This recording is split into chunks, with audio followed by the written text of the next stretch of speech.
ফেনীর বিরিঞ্চি সোনাপুর সড়কের সেতুটি যেন আতঙ্কের নাম। বড় বড় গর্তে প্রায় ঘটে দুর্ঘটনা, তারপরও ঝুঁকি নিয়ে পার হচ্ছেন মানুষ। আরও জানাতে সরাসরি যোগ দিচ্ছেন সহকর্মী দিলদার হোসেন। দিলদার, সেতুটির বেহাল অবস্থা কতদিন ধরে এবং বর্তমান অবস্থা কতটা ঝুঁকিপূর্ণ? নগদ নিয়ে এলো হার নামানা হার অফার। সর্বনিম্ন 10,000 টাকা রেমিটেন্স নগদে পাঠালে থাকছে স্বর্ণের হার জেতার সুযোগ। জি, আপনি যেমনটি বলছেন, ফেনী শহরতলির বিরিঞ্চি সোনাপুর সড়কে কুমড়াছড়া খালের উপর নির্মিত এই ব্রিজটি আসলে স্বাধীনের আগেই করা হয়েছিল।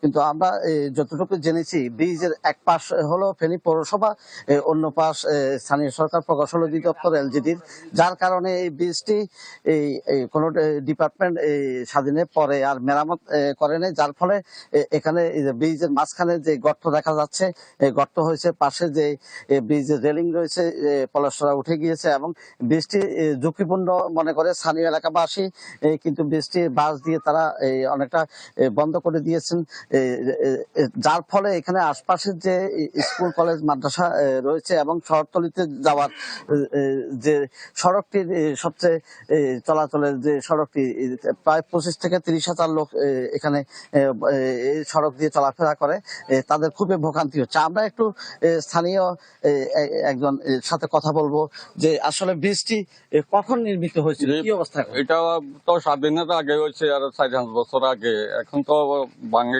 শুরু হয়ে গেছে, অনেক লোক চলাইতে করতে পারে না, অসুবিধা। স্কুলে ছাত্র, এটা হাসপাতাল আছে, এটা মাদ্রাসা আছে, এতিমখানা আছে স্যার, এই জন্য ঝুঁকিপূর্ণ হয়েছে। আমরা চলাইতে করতে অনেক কষ্ট হয়। আমরা আরেকজনের সাথে কথা বলবো, উনিও এই ব্রিজের উপর দিয়ে চলাফেরা করেন। আসলে ব্রিজটার অবস্থাটা কি এখন? ব্রিজটার উপর দিয়ে আসলে চলাফেরা করতে নিজের কাছে ভয় লাগে। ভয় লাগে বলতে, একটা রিক্সা চলতে লাগলো ঝুমঝুমে কেঁপে উঠে, এমনকি ফেটে পুরো ব্রিজটায় ফেটে হয়ে আছে, খুবই খারাপ অবস্থা। এই অবস্থার মধ্যে মানুষ কখন কি দুর্ঘটনা ঘটে যায়, আসলে গাড়ি নিয়ে পড়ে নাকি মানুষ হাঁটতে পড়ে, সেটাই তো বুঝতে পারতেছি না। দাবিটা কি আপনাদের? দাবিটা এখন আমাদের আসলে ব্রিজটার দ্রুত প্রয়োজন, কারণ আমাদের এখানে স্কুল আছে, কমিটি ক্লিনিক আছে, মাদ্রাসা আছে, বিভিন্ন শত শত ছাত্রছাত্রী আসা যাওয়া করে। এখন এই ছাত্রছাত্রীর এই ঝুঁকিপূর্ণ এই অবস্থায় কিভাবে আমরা মানে নিই? আসলে আমাদের চলাফেরা অনেক কষ্ট হইতেছে। স্থানীয় এলাকাবাসী আসলে আমাদেরকে বলেছেন যে ওনারা তাদের ব্রিজটাই প্রয়োজন। আসলে আমরা ব্রিজের বিষয়ে আপনি তো দীর্ঘদিন বসবাস, কি অবস্থা একটু বলেন। এখানে এই ব্রিজটা হলো সোনাপুর 5 নং কাজীবাগ ইউনিয়নের সোনাপুর, রুপিয়ার, শ্রীপুর আপনার ইত্যাদি, ওরা হাজার হাজার লোক চলাফেরা করে এই রাস্তা দিয়ে বিরিঞ্চি হতে, এবং বিভিন্ন জেলারও চলাফেরার লোকজন করে, এবং স্কুল আছে, মাদ্রাসা আছে, এবং ছাত্র ছাত্রীরা চলাফেরা করতে অসুবিধা। এই ব্রিজটা স্বাধীনের আগে করছিলেন, আর মেরামত করা হয় না।